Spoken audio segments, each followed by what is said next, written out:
आकाशवाणी नागपूर. रेवती जोशी आपल्याला ठळक बातम्या देत आहे. लोकसभा निवडणुकीच्या तिसऱ्या टप्प्यातील मतदानाची आकडेवारी केंद्रीय निवडणूक आयोगानं जाहीर केली. या टप्प्यात देशभरात 65.68% मतदारांनी मतदानाचा हक्क बजावला.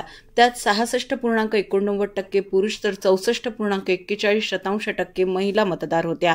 25.2% तृतीयपंथीय मतदारांनी मतदान केलं. महिला मतदारांचं सर्वात जास्त प्रमाण आसाममध्ये तर सर्वात कमी प्रमाण उत्तर प्रदेशात होतं, असं निवडणूक आयोगाच्या आकडेवारीत म्हटलंय.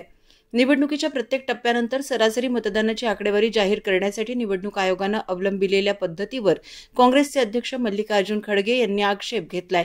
प्रत्यक्ष मिळालेल्या मतांची पूर्ण आकडेवारी प्रसिद्ध करावी, असं त्यांनी निवडणूक आयोगाला लिहिलेल्या पत्रात म्हटलंय. लोकसभा निवडणुकीच्या चौथ्या टप्प्याचा प्रचार काल थांबला. आजच्या अखेरच्या दिवशी सर्वच राजकीय पक्षांनी जोरदार प्रचार केला. देशातील 9 राज्य आणि एका केंद्रशासित प्रदेशात मिळून 96 मतदारसंघांमध्ये उद्या मतदान होणार आहे. महाराष्ट्रातील औरंगाबाद, जालना, बीड, नंदुरबार, जळगाव, रावेर, मावळ, पुणे, शिरूर, अहमदनगर आणि शिर्डी या 11 मतदारसंघांचा त्यात समावेश आहे. देशाच्या औद्योगिक उत्पादनात गेल्या मार्चमध्ये 4.9% वाढ झाली आहे. ही वाढ मागच्या वर्षाच्या याच महिन्यापेक्षा जास्त असली तरी या वर्षीच्या फेब्रुवारी महिन्यातील वाढीपेक्षा ती कमी आहे. 2023-24 या आर्थिक वर्षात औद्योगिक उत्पादनातील वाढ 5.8% इतकी नोंदवल्या गेली.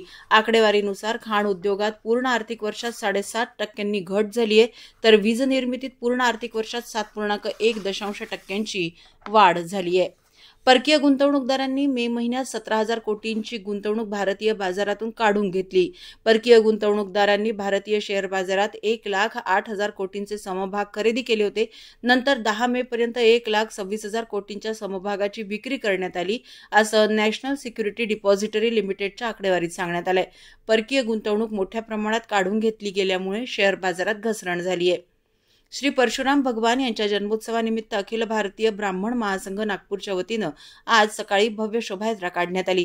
नागपुरातील गोरक्षण सभा इथून या शोभायात्रेला सुरुवात झाली. रॅलीमध्ये 4 चाकी आणि दुचाकी वाहनांचा समावेश होता.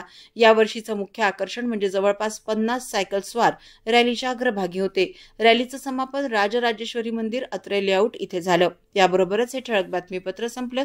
नमस्कार.